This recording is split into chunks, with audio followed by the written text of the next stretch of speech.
ओम नमः सिद्धेभ्यः ओम नमः सिद्धेभ्यः ओम नमः सिद्धेभ्यः मोक्षमार्गस्य नेतारं भेत्तारं कर्म भूभृतां ज्ञातारं विश्वतत्त्वानां वन्दे तद्गुणलब्धये नमः श्रीवर्धमानाय निर्धूतकलिलात्मने सालोकानां त्रिलोकानां यद्विद्यादर्पणायते तज्जयति परम ज्योति समं समस्तैरनन्तपर्यायै दर्पणतल इव सकला प्रतिफलति पदार्थमालिका यत्र। तत्वार सूत्र है, अपर नाम मोक्ष शास्त्र है। इसमें अपनी चर्चा नयों के संदर्भ में चल रही थी। नए, पंडित जी। हाँ जी बताइए। जी सॉरी, मुझे ना वो हाँ बताइए। अपना उस दिन जो चर्चा हुई थी ना लास्ट क्लास में कि हाँ मोक्ष में मतलब अपने जो सिद्ध भगवान है वो सविकल्प रहते हैं, हाँ, तो अपन उस बात चल रही समय थी। जी मैं ना वो भूल गई थी आपने क्या बताया था, प्लीज एक बार फिर से वो बता अच्छा अच्छा, दीजिए कैसे अब मैं सविकल्प। ये बोल रहा था उस समय कि ज्ञान का स्वरूप सविकल्प ही है। ज्ञान कभी निर्विकल्प नहीं हो सकता। क्या ध्यान सविकल्प और निर्विकल्प दोनों है। जैसे अपन लोगों का जो मोह राग द्वेष रूप परिणाम है वो विकल्प है, सविकल्प कहलाएगा।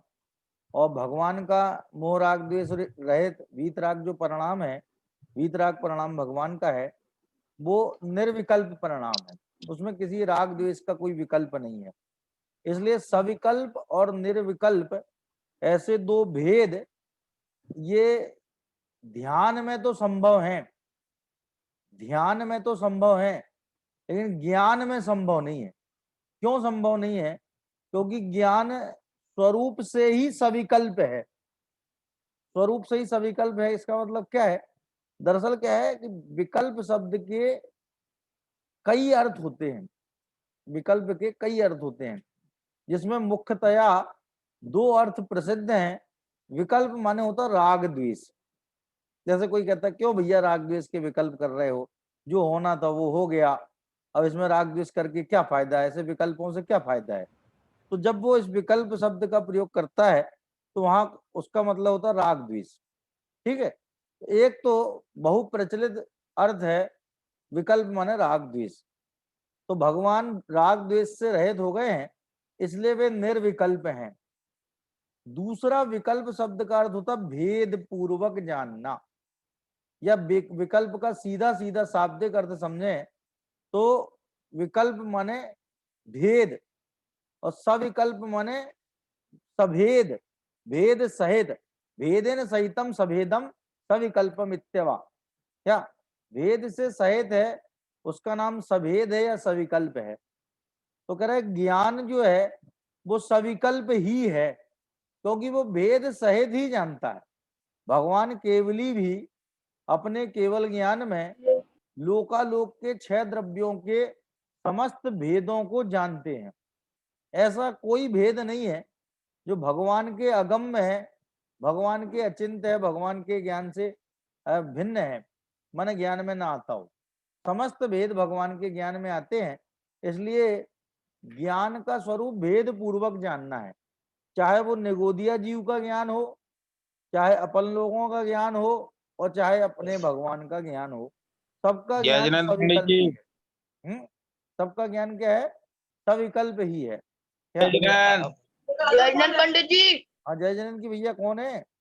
ये लोग जो है प्रकट तो होते नहीं है खाली जय जैन करके भाग जाते हैं चलिए कोई बात नहीं, पंडित जी जिनेन्द्र कोई भगवान। अक्षय जैन करके कोई है, अक्षय जैन। अच्छा अच्छा अच्छा, वो बेचारा जो है रोमित नाम भी अपना बदल के जुड़ जाता है, फिर उसको हटा देते हैं उसको कायदे से बैठना चाहिए, सुनना चाहिए, लेकिन चलो जिनेन्द्र भगवान का नाम लेता है इसी बहाने। क्यों? प्रहलाद की पिटाई जब हो रही थी, आपको मालूम है? जब प्रहलाद की पिटाई हो रही थी तो वो हिरण्यकश्यप बोल रहा था और लेगा विष्णु का नाम और लेगा विष्णु का नाम। तो उन्होंने कहा कि अच्छा है और पिताजी और मारिए और मारिए, कम से कम इस बहाने आप जो है विष्णु का नाम तो लेते हैं। तो ये जो बच्चा है ये बीच बीच में जय जिनेंद्र करके चला जाता है, तो कम से कम इस बहाने जो है जिनेंद्र परमात्मा को याद तो करता है। इतनी श्रद्धा तो इसके अंदर है ही। तो अपनी बात मुख्यतया चल रही थी कि सविकल्प होता है, ज्ञान निर्विकल्प हो ही नहीं सकता है। चाहे हमारा ज्ञान हो, चाहे किसी और का ज्ञान हो, चाहे भगवान का ज्ञान हो, चाहे निगोदिया जीव का ज्ञान हो, सबसे सूक्ष्म ज्ञान है निगोदिया के पास। माने सबसे सीमित ज्ञान, लिमिटेड ज्ञान, माने जो लिमिटेड वर्जन है ना ज्ञान का, वो लिमिटेड वर्जन किसके पास है? निगोदिया जीव के पास है। उसको बोलते हैं पर्याय ज्ञान। उसका नाम क्या है? पर्याय ज्ञान। दूसरा नाम उसका समास ज्ञान। क्या समास बोलते हैं? संक्षिप्त को। तो सबसे संक्षिप्त ज्ञान है। उस ज्ञान का स्वरूप भी सविकल्प है। अब कोई प्रश्न ये करे कि भैया एक बात बताइए, भगवान सविकल्प है कि निर्विकल्प है? एक बात बताइए। तो हम उससे कहेंगे हम दो बातें बताएंगे, एक बात नहीं बता सकते हम, क्योंकि अनंत बातें हैं। बातें अनंत है, अनंत गुण है, अनंत धर्म है, तो अनंत बातें होंगी। दो बातें कैसे हो सकती हैं? एक बात कैसे हो सकती है? माने कोई ये हठाग्रह करे इस बात के लिए कोशिश करे क्या कि नहीं नहीं आप एक बात बता दीजिए कि भगवान निर्विकल्प है कि सविकल्प? तो कहले नहीं, भगवान कथनचित निर्विकल्प है, कथनचित सविकल्प है। तो कहले बस बस यही आपने ढीला कर दिया बात को। आप कथनचित लगा के बात को ढीला कर देते हैं। अरे भाई साहब, ढीला नहीं करते, टाइट करते हैं। देखो कैसे, यह व्यक्ति सुरेश नाम का व्यक्ति कथनचित बाप है, कथनचित बेटा है। तो बताओ हमने ढीला किया है बात को कि टाइट किया है? कथनचित माने किसी अपेक्षा से, माने बेटे की अपेक्षा बाप ही है और बाप की अपेक्षा बेटा ही है। तो बताओ अपेक्षा लगाने से बात टाइट होती है कि ढीली होती है? माने हम लोगों को ये भ्रम है, तो आप बिना अपेक्षा के बता दो साहब, कोई अपेक्षा ना लगाइए आप इसमें। बस बताइए कि भाई ज्ञान सविकल्प है कि निर्विकल्प है, भगवान सविकल्प है कि निर्विकल्प है? तो कहले कैसे बता दें जब भगवान सविकल्प भी है निर्विकल्प भी है? ध्यान की अपेक्षा निर्विकल्प है और ज्ञान की अपेक्षा सविकल्प है। वेद को जानते हैं कि नहीं जानते भगवान? कहले जानते हैं। तो बताओ भगवान का ज्ञान सविकल्प हुआ कि निर्विकल्प हुआ? निर्विकल्प तो किसी का ज्ञान नहीं है, भगवान का तो छोड़ो, किसी का ज्ञान नहीं है। हम लोग भी भेद करके जानते हैं, नहीं जानते? अरे स्वपर का भेद तो करते ही ना, है एक मैं एक तू, ऐसे तो भेद करते ही ना। एक मैं हूं एक तू है, तो ऐसे मैं और तू और मैं का तो भेद चलता ही नहीं चलता, और ज्यादा भेद ना करें तो। है तू तेरा देख मैं मेरा देखता हूं, क्यों? तो बताओ ये स्वपर का जो भेद है, ये तो भेद हम करते ही है ना। क्या बच्चा भी कितने ही कम बुद्धि का हो, बच्चा है 2-4 माह का बच्चा हो, लेकिन वो भी तो भेद करके ही जानता है कि नहीं जानता है? अच्छा बताओ उसको अपनी अम्मा में और पड़ोसन में भेद नजर आता है कि नहीं नजर आता? 6 माह के बच्चे की पूछ रहा हूं मैं। 6 माह की बच्चा यदि पड़ा है पलने में और उसकी अम्मा उसे उठा ले, तो कितना अंदर से बिल्कुल ऐसा लगता है मोक्ष हो गया उसके बिल्कुल। क्या बड़ी देर से परेशान था, क्यों? और सर पटक रहा था इधर उधर। क्या तो उसकी अम्मा ने कह रखा था ये इसकी आदत बहुत है सर पटकने की, तो क्या करना कि तुम तकिया लगा देना इसके। बड़े भाई से उससे कह रखा था कि जैसे ये सर पटके तकिया लगा देना। क्या तो वो समझ गया, थोड़े दिन बाद उसने पटकना ही बंद कर दिया। क्या लेकिन वो क्या करता था, जब माँ को देखता तब वो चालू हो जाता था बिल्कुल। माने कहने का आशय ये है कि वो अपनी माँ में और पड़ोसन में है कोई पड़ोस की आई महिला, तो उनमें भेद वो करता है कि नहीं करता है बच्चा? कि उनको भी माँ समझ के सर पटकने लगता है और चिल्लाने लगता है ये गोदी में ले लो गोदी में ले लो, क्या तो नहीं करता ना? ऐसा स्वपर का भेद तो वो भी करता है, जबकि वो कितना कम जानता है। तो वो ज्ञान जो है भेद पूर्वक जानता है, इसलिए ज्ञान सविकल्प कहलाता है। और ध्यान सविकल्प भी होता है, निर्विकल्प भी होता है। संसार अवस्था में मोह राग द्वेष के परिणाम संयुक्त होने से ध्यान को सविकल्प कहा जाता है, और मुक्त अवस्था में अनंत सिद्ध अवस्था में मोह राग द्वेष से विरहित हो जाने से ध्यान को निर्विकल्प कहा जाता है। तो बताओ भगवान सविकल्प है कि निर्विकल्प है? तो भाई साहब सविकल्प भी हैं और निर्विकल्प भी हैं। तो कहना कैसे कैसे? तब बताओ, यदि कोई पूछे तो अपेक्षा बताओ, नहीं पूछे तो नहीं बताओ। क्या समंतभद्र स्वामी तो कहते हैं कि जैनी वक्ता अपने वक्तव्य में, अपने वाक्यों में यदि अपेक्षा नहीं खोले तो भी उसमें इंक्लूड समझनी चाहिए, स्यादवाद अंतर्गर्भित समझना चाहिए क्या। लेकिन कभी किसी को कदाचित शंका हो जाए कि ये किस अपेक्षा से है, तो वक्ता की ये ड्यूटी है कि वो उस बात को पूरी तरह क्लियर करे। ऐसा नहीं कि नहीं हमने बोल दिया किसी अपेक्षा से, कोई अपेक्षा होगी, अब तुम्हें क्या लेना था, तुम समझो किसी अपेक्षा से। ऐसे कोई चुप करवाने वाली बात नहीं है कि सामने वाले के मुंह पे ताला जड़ दो है कोई अपेक्षा कह करके। जाओ अपेक्षा बताओ। कोई शब्द संज्ञा सर्वनाम है कि संज्ञा है? कोई शब्द क्या है? सर्वनाम है, संज्ञा है? सर्वनाम किसे कहते हैं? जो संज्ञा के स्थान पर प्रयुक्त होने वाले हैं उनको क्या कहते हैं? सर्वनाम। नाउन के स्थान पे है प्रयुक्त होने वाले प्रोनाउन, तो प्रोनाउन है। कोई शब्द क्या है? प्रोनाउन है। तो बताओ उसका नाउन भी तो कोई होगा जो प्रोनाउन है। तो राम एक अच्छा लड़का है, वह रोज पाठशाला जाता है, वह कौन है?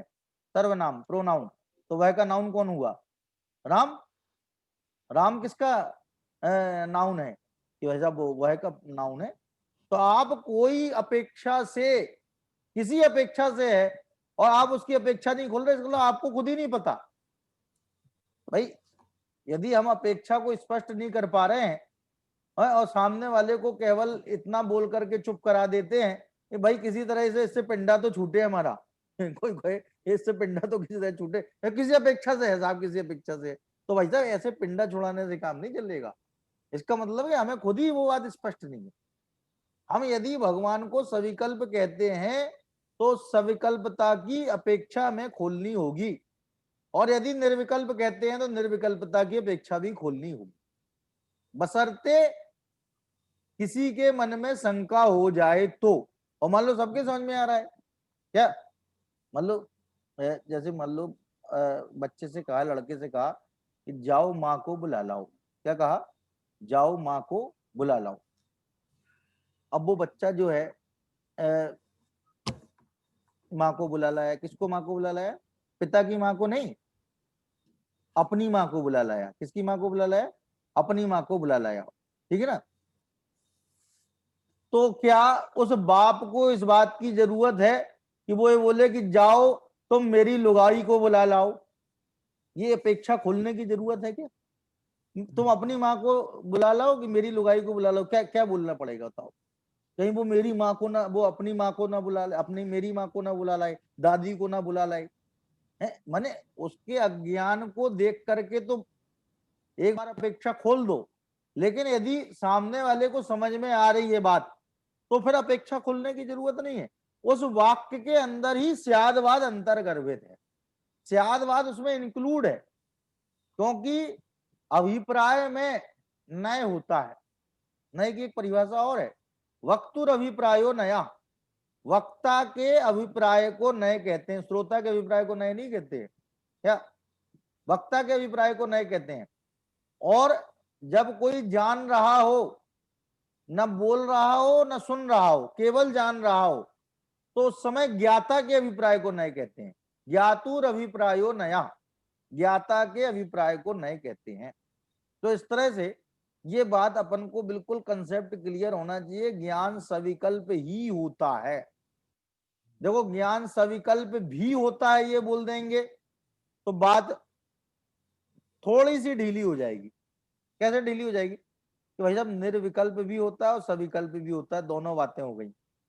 लेकिन जब ये बात कही जाए कि ज्ञान सविकल्प ही होता है तो निर्विकल्पता का पुरजोर निषेध हो गया। क्यों? क्योंकि ज्ञान भेद पूर्वक जानता है। भेद माने विकल्प होता है। भेद माने क्या होता है? विकल्प। अरे एक विकल्प का मतलब ऑप्शन भी होता है। जैसे कोई बोलता ना कि भैया इसका कोई विकल्प है क्या, या कोई ऑप्शन है क्या, इस काम को करने का कोई दूसरा ऑप्शन है क्या? चलो ये इस ढंग से तो नहीं हो सकता, इसकी तो म्याद पूरी हो गई, टाइम निकल गया, तो कोई ऑप्शन है क्या दूसरा इसमें क्या? तो वो ऑप्शन को भी विकल्प बोलते हैं। ये जब ऑब्जेक्टिव टाइप प्रश्न पत्र आते हैं आजकल तो वही सब चल रहे हैं बच्चों के सब ऑब्जेक्टिव टाइप चल रहे हैं कि भाई टिक मार्क लगाते चले जाइए, लिखना लिखना सब बंद हो गया टोटल। अब क्या हो गया कि भाई टिक मार्क लगाते चले जाइए, बस उसी में प्रश्न है, उसी में उत्तर दे रखा, 4 में जो है क्या, उन्हीं 4 में से चुनाव कर लीजिए। तो उन 4 ऑप्शन को भी विकल्प ही बोलते हैं कि 4 विकल्प आपको दिए गए हैं। अब विकल्प के कितने शब्द, कितने अर्थ होते हैं? एक विकल्प का अर्थ होता है मोह राग द्वेष। जैसे संकल्प माने मिथ्यात्व, संकल्प माने मिथ्यात्व, और विकल्प माने राग द्वेष। संकल्प माने मोह और विकल्प माने राग द्वेष, और मोह राग द्वेष माने संकल्प विकल्प। तो इस तरह से भगवान का ज्ञान सविकल्प ही होता है। इसी को आचार्यों ने साकारम ज्ञानम निराकारम दर्शनम ऐसा शब्द का भी प्रयोग किया न्याय शास्त्र में, कि ज्ञान साकार होता है, माने ज्ञान में प्रत्येक वस्तु का आकार पृथक पृथक दिखाई देता है। कभी कोई अपने को आकार मिक्सिंग होती है ज्ञान में, माने ज्ञान थोड़ा डिस्टर्ब हो जाए अपना, तो 2 आकार मिक्स नजर आए अपने को। मैं पागल की बात कर रहा हूँ, अपनी बात नहीं कर रहा, मैं पागल की बात कर रहा हूँ। पागल का ज्ञान भी डिस्टर्ब है बिल्कुल, लेकिन कितना डिस्टर्ब है कि मिक्स हो जाते क्या आकार उसके भी, उसको भी 2 आकार मिक्स नजर आते हैं कि अलग अलग नजर आते हैं? माने जिसको अपन माइंडली डिस्टर्ब बोल रहे हैं, मेंटल बोल रहे हैं, उसको भी आकार की मिक्सिंग होती है क्या? कभी नहीं होती भाई साहब। ज्ञान में चाहे वो पागल का ज्ञान हो, चाहे समझदार का ज्ञान हो, बुद्धिमान का ज्ञान हो, ज्ञान अब आकार को अलग अलग ही जानता है। क्या ज्ञान कैसा जानेगा? आकार को अलग अलग ही जानेगा। इसलिए साकारम ज्ञानम, ज्ञान की एक परिभाषा है, बहुत छोटी परिभाषा ज्ञान की। आकार सहित ज्ञान होता है, आकार को ज्ञान जानता है। और निराकारम दर्शनम, साकारम ज्ञानम निराकारम दर्शनम, कि ज्ञान आकार को जानता है और दर्शन निराकार माने वस्तु के आकार को ग्रहण नहीं करता है। ठीक है ना? तो इस तरह से ज्ञान में सविकल्पता ही होती है और ध्यान में निर्विकल्पता और सविकल्पता दोनों होती है। अब एक बात और ध्यान करने की है कि जब ध्यान का लक्षण एकाग्र चिंता निरोधो ध्यानम है, ध्यान का लक्षण क्या है? एकाग्र चिंता निरोधो ध्यानम, कि एक वस्तु को मुख्य करके क्या समस्त विकल्पों का निरोध हो जाना, समस्त विकल्पों का अभाव हो जाना, ये ध्यान है। तो बताओ आर्त ध्यान भी ध्यान की श्रेणी में आएगा कि नहीं आएगा? और रौद्र ध्यान भी ध्यान की श्रेणी में आएगा कि नहीं आएगा? अच्छा, जब अपन लोग रौद्र ध्यान करते हैं तो बताओ एकाग्र होते हैं कि नहीं होते हैं? रौद्र ध्यान करते हुए एकाग्र होते हैं कि नहीं होते हैं? माने एक ही चीज में एकाग्र हो गए, बिल्कुल उसी के पीछे पड़ गए लगातार है। तो वो रौद्र ध्यान, जैसे परिग्रह नंदी रौद्र ध्यान, चौर्या नंदी रौद्र ध्यान, मृषा नंदी रौद्र ध्यान, हिंसा नंदी रौद्र ध्यान। तो हिंसा में आनंद मान करके एकाग्र होना, ये हिंसा नंदी रौद्र ध्यान।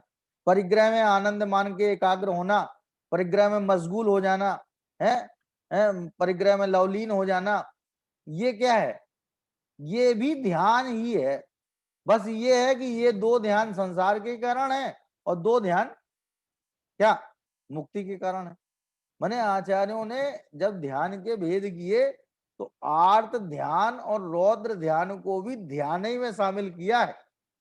क्या ये बात अलग है कि वो कुध्यान है और ये सुध्यान है, सुध्यान में लवलीन हो जब घातिया चारों हने, सर्वज्ञ बोध विरागता को पा लिया तब आपने, क्यों? तो वो सुध्यान कहलाते हैं, शुक्ल ध्यान और धर्म ध्यान सुध्यान है, और ये कुध्यान है। लेकिन भाई साहब कुपुत्र भी तो है, तो पुत्र ही है। सुपुत्र यदि पुत्र है तो कुपुत्र भी पुत्र ही का भेद है, अपुत्र का भेद नहीं है। क्या भाई, जो बाप की आज्ञा नहीं पंडित जी कुपुत्र, तो हाँ जी, बताइए जी। तो फिर मतलब ये जो ध्यान है ये वाले तो मतलब हम लोग जैसे ये आर्द्र और रौद्र ध्यान है तो उसके लिए वो ध्यान में बैठने की जरूरत नहीं पड़ती है, तो ऑटोमेटिकली होते रहते हैं। तभी तो अपन संसार में बैठे हाँ। भाई मोक्ष में जाने के लिए ध्यान की जरूरत है, संसार में रहने के लिए तो ऑटोमेटिक होते ही रहते हैं अपने आराम से, अपन बने हुए हैं संसार में। क्यों? भाई अपने को उसके लिए कुछ अलग से कुछ नहीं करना, कोई एफर्ट्स अपने अलग से नहीं होते हैं। किसके लिए? इसके लिए संसार में बने रहने के लिए। लेकिन मोक्ष में जाने के लिए कुछ अलग से करना पड़ता, अलग से माने अपनी चाल बदलनी पड़ती, चाल चलन बदलना पड़ता है, रंग ढंग बदलना पड़ता है, रीति रिवाज बदलने पड़ता है, परिवेश बदलने पड़ते हैं, पर्यावरण बदलना पड़ता है, बहुत सारी चेंजिंग करनी पड़ती, क्योंकि दूसरी दिशा बदल ली ना बनने। भाई दशा बदलने के पहले दिशा बदलती है, ये तो नियम है। दिशा बदले बिना दशा नहीं बदलती है क्या? तो अपन सोचेंगे अपन वही रंग ढंग, वही चाल ढाल, वही रीति रिवाज, वही परंपराओं का निर्वहन करते हुए किसी दिन अचानक रॉकेट आएगा और अपने को मोक्ष ले जाएगा, तो ऐसा तो नहीं होने वाला है क्या? अपने को उसके लिए कुछ ना कुछ अलग से करना ही पड़ेगा, स्वाध्याय करना उसके लिए तो कुछ। बताइए। जी जी, तो जब अपन जैसे मोक्ष के लिए जैसे ध्यान करने बैठे तो किस चीज पे फोकस करना चाहिए? अपने ऊपर, अपने ऊपर फोकस करना चाहिए। आचार्यों ने कहा अच्छा। कि आत्म ध्यान से मोक्ष होता है। देखो भरत चक्रवर्ती को अंतर्मूर्त में ध्यान मोक्ष वो हो गया था, केवल ज्ञान हो गया था ना। भरत चक्रवर्ती के केवल ज्ञान की जो बात है वो सर्व प्रसिद्ध इसलिए भी हो गई क्योंकि उनको बहुत जल्दी केवल ज्ञान हुआ था। जैसे मल्लीनाथ भगवान को शायद 6 दिन में हो गया था। मल्लीनाथ भगवान जो थे उनको 6 दिन में हो गया था। माने तीर्थंकरों में सबसे जल्दी केवल ज्ञान हुआ तो शायद मल्लीनाथ भगवान है, आप लोग भी कंफर्म कर लेना। मल्लीनाथ भगवान को 6 दिन में हो गया था केवल ज्ञान। माने दीक्षा की जो तिथि है और केवल ज्ञान की जो तिथि है उसमें 6 दिन का डिफरेंस है। तो सबसे जल्दी केवल ज्ञान तीर्थंकरों में यदि किसी हुआ तो मल्लीनाथ भगवान की हुआ। और तीर्थंकरों को छोड़ करके यदि सामान्य अरहंतों की बात करें तो सबसे जल्दी केवल ज्ञान भरत चक्रवर्ती को हुआ। अब उन्होंने आत्म ध्यान किया था कि कोई और ध्यान किया था बताओ? माने जिसके फल में केवल ज्ञान हो वो आत्म ध्यान के अलावा और क्या हो सकता है? देखिए बात सुनने में अटपटी जरूर लगेगी, लेकिन बाहुबली भगवान ने 1 साल तक जो ध्यान किया था ना वो आत्म ध्यान नहीं था। क्योंकि आत्म ध्यान यदि अंतर्मुहूर्त कर लिया जाए तो केवल ज्ञान हो जाता है। और उनको चूंकि 1 साल लग गए थे, इसका मतलब 1 साल तक तो आत्म ध्यान नहीं किया होगा उन्होंने कंटिन्यू। क्यों?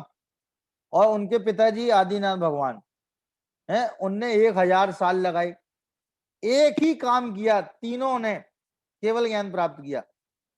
पिताजी को लगे 1000 साल, छोटे भैया को लग गए 1 साल, और बड़े भैया ने जो है अंतर मुहूर्त में उस काम को संपन्न कर लिया। बताओ पुरुषार्थ की अपेक्षा विचार करें तो पुरुषार्थ का वेग तीव्र पुरुषार्थी किसे कहा जाएगा? क्यों? एक व्यक्ति 8 घंटे में उसी काम को करता है, एक 4 घंटे में करता है और एक 5 मिनट में कर लेता है, तो आप क्या कहोगे उसे? भैया बड़ा बड़ा तेज आदमी है, तो 5 मिनट में उसने फटाफट फटाफट जो है निपटा दिया काम को उसको, क्या? और हाथ झाड़ के खड़ा हो गया उसको, क्या? तो कहने का आशा ये है कि वो आत्म ध्यान ही है जिसके फल में केवल ज्ञान होता है, और कोई ध्यान नहीं है। बाकी तो ध्यान के विकल्प हैं, ध्यान के अभ्यास की प्रक्रिया हो सकती है, ध्यान के अभ्यास के लेसन हो सकते हैं, लेकिन ध्यान का कोई लेसन नहीं है। ध्यान तो सहज होता है। ध्यान क्या है? सहज होता है। और वो ध्यान रुचि का अनुसरण करता है। क्या का अनुसरण करता है? रुचि का अनुसरण करता है। क्या मतलब जैसे किसी का कोई नुकसान हो जाए ना, तो और उसको और फायदे भी होते हों, लेकिन उसकी निगाह नुकसान पे पड़ी है। काय पे पड़ी है? नुकसान पे पड़ी है, उस पर पूरा ध्यान लगा हुआ है, तो वो और बातें करते हुए भी उसकी निगाह वहीं पड़ी रहती है। उदाहरण ऐसा आता है कि 2 पनिहारिन मटके घड़े सर पर धरे हुए हैं, आपस में मटक मटक के बात कर रही हैं। क्या कर रही हैं? और हाथ पांव भी ऐसे हिला देती हैं कि जैसे कोई है ही नहीं। लेकिन बताइए उनका पूरा ध्यान सर पर रखे हुए उन 3 मटकों पे है कि नहीं है? एक बड़ा मटका, एक छोटा मटका, फिर एक छोटा मटका, 3 मटके, 3-3 मटके अपने सर पर धरी हुई हैं और बातें भी कर रही हैं। और बातें करते हुए लोगों को देखने में ये आए कि पता नहीं कैसी हैं, इनके मटके ही गिर जाएगा, इतनी दूर से पानी लाई है, बेकार चला जाएगा। लेकिन भाई साहब उनका पूरा ध्यान उस पर है। और इतनी बातें करने के बाद भी मजाल है कि उनका एक मटका भी गिर जाए उसमें से। तो इसका मतलब क्या है कि वो सहज रूप से उस पर निगाह चली जाती है, उपयोग इधर उधर भी चला जाए लेकिन उस पर निगाह टिकी हुई है। क्या? क्यों? रुचि है ना। तो जिसकी जिस बात में रुचि होती है उस चीज का उसे सहज ध्यान होता है, और जिसकी जिस चीज में रुचि नहीं होती है उसका ध्यान कराए कराए भी ध्यान नहीं होता। क्या? जैसे कई बार आपने देखा होगा लापरवाह लोगों के लक्षण कैसे होते हैं कि वे कि भैया हमें आप याद दिला देना, फोन कर देना आप। क्या? तो भैया ठीक है यार, एक तो बड़ा ऑड सा लगता है इस बात को कि यार लियो 3 बार तो बोल दिया, 3 दिन तो लगातार बोल रहे हैं, उसके बाद भी ये कह रहे कल हमें ध्यान दिला देना। चलो ठीक है, वो भी हमने कर दिया, ध्यान भी दिला दिया उनको फोन करके। क्या? और जता जता के बोल दिया कि भैया बिल्कुल भूलना नहीं। लेकिन जब दूसरे दिन उनसे पूछा, अरे भाई साहब बिल्कुल दिमाग से उतर गई हमारी तो बात ये। तो इसका मतलब तुम्हारे दिमाग में चढ़ी कब थी वो बात जो उतर गई? तुमने अपने कभी दिमाग में लिए ही नहीं थी वो बात। यदि तुम्हारे दिमाग में वो बात चढ़ी होती ना तो उतरती नहीं। ये तो कहने की बात है कि हम भूल गए, उसने याद ही नहीं किया था उस बात को, कभी उसने उस बात को तवज्जो ही नहीं दी। क्या? तो जो जिस चीज को तवज्जो देता, तरजीह देता है, वो उसके स्मृति में रहती ही रहती है, गायब नहीं होती उससे। ये भले ही बरगलाने के लिए दूसरे को है, बुद्धू बनाने के लिए बोले कि नहीं नहीं हम भूल गए, नहीं वो भूला भूला नहीं है। क्या है? लेना याद रहता तो देना कैसे भूल गए तुम? क्यों? जब तुम्हें लेना याद रहता है तो देना कैसे भूल गए? जब देने की बारी आई तो कहने भूल गए, और लेने की बारी आई थी तो तमाम मैसेज भेज दिए थे, क्यों फोन कर दिए थे, मिस कॉल पे मिस कॉल पड़ी हुई थी। इसका मतलब क्या है कि भाई देने की रुचि नहीं है, लेने की रुचि है इनकी। तो वो ध्यान भी रुचि का ही अनुसरण करता है। ये तो लौकिक में भी अपन देखें कि आर्त ध्यान, रौद्र ध्यान, 2 प्रकार के जो ध्यान है वे भी अपनी अपनी रुचि अनुसार ही होते हैं, और जिसमें जिसकी रुचि होती है वो उसमें निष्णात हो ही जाता है। क्या? और जिसमें जिसकी रुचि नहीं होती है उसको सिखाए सिखाए भी वो चीज नहीं आती। होता कि नहीं होता था? जैसे मान लो बच्चों के बारे में कहा जाता है, बच्चों को अपने अंदर की छिपी प्रतिभा को स्वयं ही पहचानना चाहिए, उनकी रुचि किसमें है। ये भैया वो 10वीं के बाद जो है विषय बदलते हैं, तो बच्चों को खुद डिसाइड करना चाहिए कि उनको कौन सा विषय लेना है, कौन सा पसंद है। यदि वो अरुचिकर विषय ले लेंगे ना तो फिसड्डी हो जाएंगे, कम मार्क्स लेकर के पास होंगे हैं अथवा फेल हो जाएंगे। और यदि अपना रुचि का विषय ले लेंगे मान लो, तो क्या होगा, उसमें उनकी गति होगी, उसमें वो आगे बढ़ते चले जाएंगे। तो मैंने रुचि को भी टटोलना बहुत जरूरी है। यदि हम रुचि को टटोलते नहीं है तो हमें यही नहीं पता लगता है कि किसे अपने को ग्रहण करना है, किसे छोड़ना है।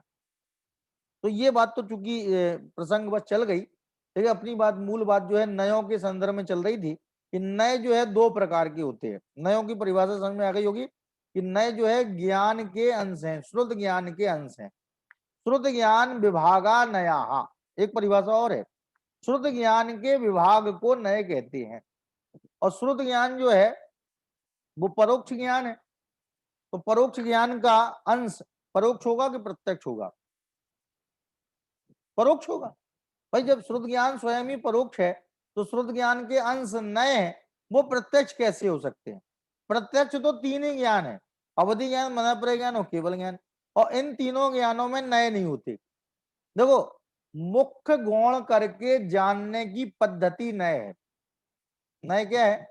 मुख्य गौण करके जानने की पद्धति नए है, ये ज्ञान नए है, इसका नाम क्या है? ज्ञान नए। और दूसरा होता है शब्द नए। तो मुख्य गौण करके बोलने की पद्धति, ये शब्द नए। मुख्य गौण करके बोलने की पद्धति, इसका नाम है शब्द नए। और मुख्य गौण करके जानने की पद्धति, इसका नाम है ज्ञान नए। तो हम मुख्य गौण करके बोलते भी हैं और जानते भी हैं। माने हमारे दैनंदिनी कार्यों में दैनिक कार्यों में हम कब किसको मुख्य कर देते हैं, कब किसको गौण कर देते हैं, इसमें हम बहुत चतुर हैं। इस चतुराई को सीखने की हमें कोई अलग से जरूरत नहीं है, सब पहले से ही शिक्षित हैं कि किसे मुख्य करना है, किसे गौण करना है, क्या लौकिक कार्यों में। ठीक है, इसी प्रकार से जानते समय भी हम मुख्य और गौण करते हैं। क्या, जैसे मान लो आज के काम कितने करने हैं, आज इतने काम करने हैं, तो उसमें क्या करते हैं, इंपॉर्टेंट। इंपॉर्टेंट में भी एक डिवीजन है, very important, very IMP, most IMP. क्या, तो कहने वो काम करेंगे, बाकी यदि समय मिलेगा तो करेंगे, नहीं तो नहीं करेंगे। तो माने बताओ, उस लिस्ट में हमने उन 3 कामों को तो मुख्य में ले लिया, बाकी 7 काम बचे, 10 काम की लिस्ट बनाई और 7 काम बचे, वे अपने आप गौण हो गए कि नहीं हो गए? क्या, और जो गौण हो जाएंगे वे पीछे चले जाएंगे, वे क्या फलक पर नहीं रहेंगे, फलक से बाहर चले जाएंगे, एजेंडे से बाहर चले जाएंगे। तो वो जो 3 काम है वो तो मुख्य हो गए और बाकी हो गए गौण। तो हम कार्यों को करने के दौरान भी मुख्य गौण की पद्धति अपनाते हैं, माने हम कहाँ नहीं अपनाते हैं ये विचार करना चाहिए। क्या, और नयों का प्रयोग बहुत करते हैं, भेद को अभेद करना, ये है क्या, असद्भुत व्यवहार नय। कौन सा नय है? असद्भुत व्यवहार नय, भेद को अभेद करने वाला। जैसे रिक्शे को ले जाते हुए जो व्यक्ति है वो रिक्शा वाला है, कौन है? उसका नाम क्या है? रिक्शा वाला। लेकिन जब हमें बुलाना होता है तो क्या बोलते हैं? ए रिक्शा, क्या बोलते हैं? माने रिक्शा को उस व्यक्ति से हमने अभेद कर दिया। क्या, चाय वाले को बुलाना है तो कैसे बुलाएंगे कि हे चाय वाले इधर आइए, ऐसे बुलाएंगे? इतना शिष्ट कौन बोलता है? ये चाय, कौन बोले, क्या बोलेगा? ये चाय, माने चाय को व्यक्ति से अटैच कर दिया, अभेद कर दिया। तो ये है व्यवहार नय, इसका नाम है असद्भुत व्यवहार नय, भेद को अभेद करने वाला। क्या, और अभेद में भेद करने वाला, ये सद्भुत व्यवहार नय। 2 प्रकार का व्यवहार है, एक सद्भुत व्यवहार है, एक असद्भुत व्यवहार है। क्या, पूर्व में भी अपन ने इसकी थोड़ी बहुत चर्चा की थी, एक सद्भुत व्यवहार है, एक असद्भुत व्यवहार है। तो भेद में अभेद करने वाला, इसका नाम क्या हुआ? असद्भुत व्यवहार। क्या, और अभेद में भेद करने वाला, जैसे अभेद अखंड आत्मा में ज्ञान दर्शन सुख चारित्र आदि गुणों के भेद करना।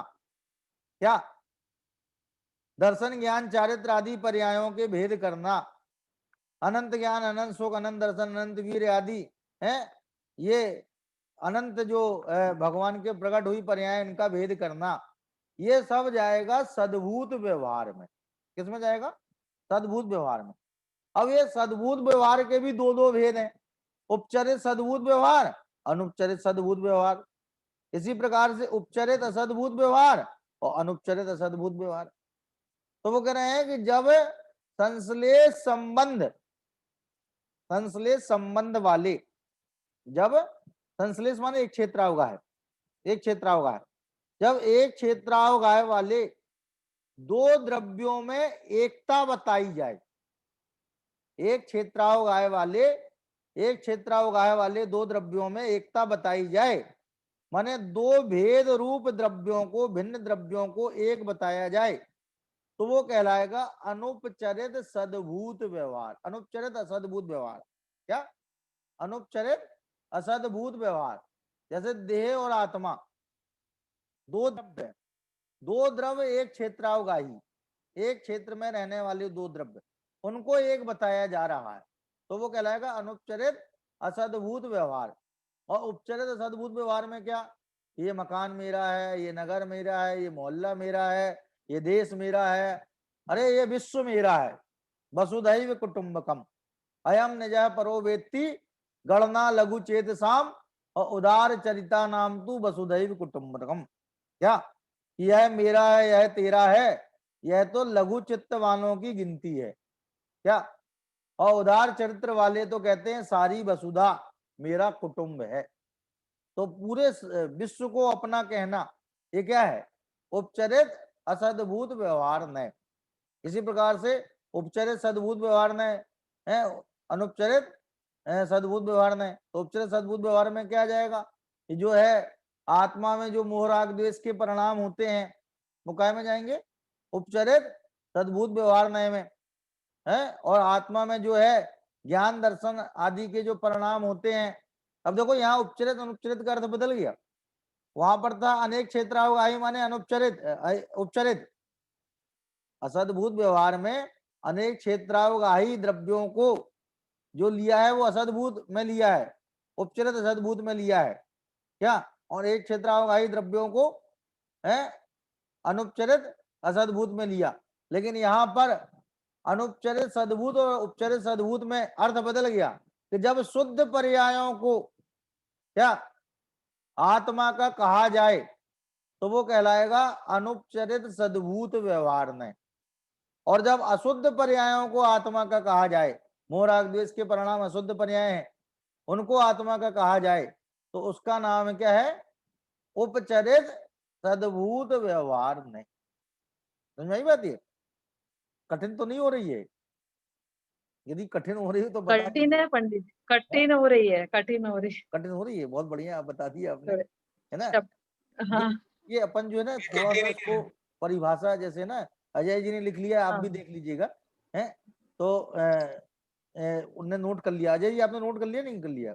हाँ पंडित जी, इसका एक चार्ट है ना जो सुमित प्रकाश जी ने बताया था, उनका है क्या चार्ट? चार्ट है इसका। हाँ इसका चार्ट है एक पूरा बड़ा। अच्छा तो सरिता जी को दे दीजिएगा आप, ठीक है ना? नहीं मेरे पास नहीं है। आपके पास नहीं है क्या? अच्छा अच्छा, तो जिसके पास हो तो वो दे दीजिएगा। बाकी ये आप 4 परिभाषाएं लिख लीजिए क्या?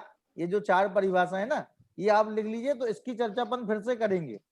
मैंने तो अभी तो पंडित जी, आपके हाँ एक बार बताइए। वही बोल दीजिए, एक क्षेत्र में रहते हैं वो असद उपचरित असद्भुत, जो एक अनुपचरित क्षेत्र असद्भुत, एक क्षेत्रावगाही द्रव्यों को एक बताना, बताए ना। एक क्षेत्रावगाही द्रव्यों को एक बताना क्या? एक क्षेत्रावगाही द्रव्यों को एक बताना, ये है अनुपचरित असद्भुत व्यवहार नय। ठीक है?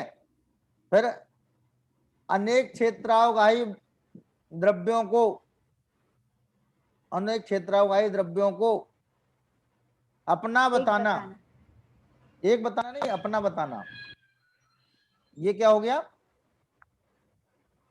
उपचरित असद्भुत व्यवहार नय। ठीक है?